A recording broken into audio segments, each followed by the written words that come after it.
Halo rekan-rekan investor semua, kembali lagi di channel Covico Invest. Bagi teman-teman yang baru nonton video ini, perkenalkan nama saya Bilal, dan di channel ini saya lagi membuat sebuah dokumentasi, juga eksperimen perjalanan saya menuju 100 juta pertama saya di saham.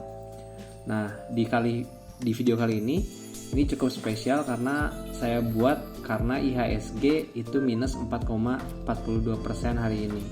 Nah, mungkin ada dua pembahasan yang akan dibahas gitu di video ini. Jadi pertanyaannya ada dua, kenapa IHSG anjlok dan kapan kira-kira bisa recovery gitu. Dan apakah ini bakal turun dalam? Kita nggak pernah tahu sebenarnya. Nah, kita lanjut dulu. Oke, kita bahas dulu dari sisi marketnya sendiri. Jadi pada penutupan pasar IHSG berada di posisi 6.909, turun minus 4,42% dari yang sebelumnya ada di posisi 7.228. Ini 7.228 angka yang tinggi. Lalu kalau misalkan kita lihat minus 4,42% ini karena apa? Kita bisa lihat di sini di bawah ini foreign net-nya asing jual hampir 2,6 triliun rupiah. Nah, foreign net ini asing yang jual itu kira-kira sahamnya apa aja sih yang dilepas asing sampai IHSG jatuh minus 4,42%. Nah, kita bakal lihat. Ini saya ambil datanya dari Mirai Aset Sekuritas.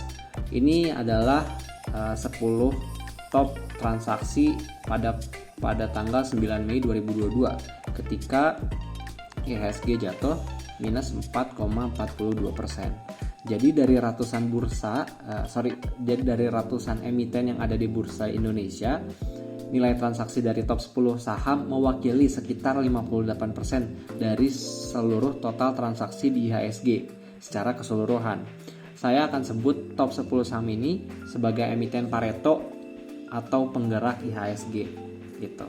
Jadi IHSG bisa jadi tercerminkan dari top 10 saham ini. Di sini kita bisa lihat Bank BCA, ada Bank BRI, ada Telkom, Bank Mandiri, Bank BNI. Dari 5-nya aja 4 diantaranya adalah perbankan. Nah, terus ada Adaro dari batubara, ASII ini penjualan otomotif ya, MDKA mining juga, ada MR juga mining, lalu ada Unilever di retail. Nah, itu adalah top 10 transaksi di tanggal 9 Mei 2022. Nah, ini saya ambil lagi dari Mirai Aset Sekuritas. Saya ambil secara keseluruhan dari total value transaksinya pada hari ini 9 Mei 2022. Nah, bisa kita lihat dari persentasenya paling tinggi Bank BCA, jadi 16,10%-nya itu digerakkan oleh Bank BCA. Selanjutnya ada Bank BRI, Telkom, Bank Mandiri, Bank BNI, dan lain-lain sebagainya ke bawahnya. Bisa kita lihat di sini cuma sampai 1,92% ini Unilever ya. Sisanya di bawahnya itu di bawah 2% gitu. Dari ratusan saham yang ada di Bursa Efek, penggeraknya dari top 10 aja. Sisanya itu dibagi-bagi gitu. Nggak nyampe 1% bahkan banyaknya. Nextnya. Nah, kita bisa lihat tanggal 9 Mei 2022 ini asing itu menjual net buy di saham-saham emiten Pareto. Jadi di sini di Bank BCA 1,3 triliun asing jual.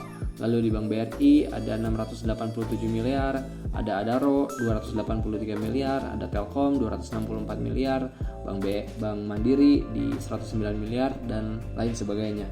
Jadi ini adalah salah satu alasan kenapa asing cukup berpengaruh pada pergerakan IHSG di Indonesia gitu. Kita lihat asing buang barang cukup banyak juga dan di emiten Pareto itu tadi penggerak IHSG. Minusnya itu sampai ARB ya, sampai 6,7, 6,5, 6,9 gitu, hampir 7%. So ya, itu dia. Nah, terus pertanyaan yang kedua adalah kapan IHSG bisa recovery? Nah, kita bisa cek dulu di teknikalnya. Kita cek teknikalnya sendiri. Itu candlenya cukup panjang dan full candle ya. Shadownya sedikit, hampir full candle. Di sini udah tembus MA10, MA20 juga udah tembus, anjlok banget. Tapi ada di support selanjutnya itu di garis yang warna biru ini. Jadi ini adalah support dari yang terbentuk dari harga-harga sebelumnya. Itu ada di angka 6.816, terus ada di 6.727, di 6.600, sama yang paling support terkuatnya bisa jadi adalah di 6.500. Nah, gitu secara teknikalnya gitu. Apakah bisa turun lebih dalam? Bisa aja sebenarnya. Kemungkinan bisa saja terjadi. Tapi ada tapinya. Apakah bakal sedalam itu? Kalau dari opini saya, pendapat saya nggak terlalu yakin juga. Kenapa? Oke, kita lihat. Jadi emiten Pareto umumnya mempunyai kinerja bagus di kuartal 1 2022. Contohnya BCA tumbuh 14,6%, ada Adaro juga melesat 457% karena harga batu bara lagi naik-naiknya, karena lagi ada perang dunia, terus kayak dan lain sebagainya. Jadi demand-nya cukup banyak orang-orang untuk memakai batu bara lagi. Nextnya ada Bank BRI, itu year on year-nya tumbuh 78%. Ada Bank Mandiri naik 70%, dan Bank BNI yang 2020 sempat ada kuartal yang ruginya, tapi sekarang melesat 66%. Jadi mayoritas penggerak IHSG sendiri punya kinerja yang bagus di kuartal 1 2022. Nah, lalu strateginya gimana untuk menghadapi ya bisa dibilang market crash ya. Cuma kita belum tahu bakal sedalam apa jatuhnya. Tapi beberapa strategi untuk menghadapinya ini hanya pendapat saya aja. Jadi saya untuk nomor 1 itu persiapkan cash untuk averaging di harga diskon. Ini kan diskon besar-besaran ya. Karena kapan lagi gitu emiten-emiten yang blue chip khususnya minus 6% dalam satu hari lebih, atau 6% atau hampir 7% dalam satu hari. Nah, opsi yang kedua ada wait and see, cermati apakah ada kesempatan masuk di emiten dengan harga yang murah. Jadi semakin harganya murah, valuasinya lebih bagus untuk masuk gitu, baru kita beli gitu ketika marketnya juga lagi udah mulai membaik. Nah, yang ketiga itu bisa menjadikan ini sebagai kesempatan untuk riset portfolio. Misalkan let's say kita punya portfolio yang mungkin di saham-saham yang kita kurang yakin waktu kita membelinya gitu, terus kita masih hold, dan ada kesempatan ini bisa dijadikan sebagai riset portofolio gitu, contohnya misalkan dijual, lalu kita tunggu sampai melihat kesempatan masuk di emiten yang lainnya yang lebih menarik, yang kita mempunyai conviction lebih besar, lebih tinggi tentunya. Nah, itu paling dari 3 opsi yang bisa dilakukan saat market kayak gini. Mungkin teman-teman punya opsi juga atau strategi lainnya, bisa tolong komen juga di bawah biar yang lain juga pada tahu, biar kita saling share di sini.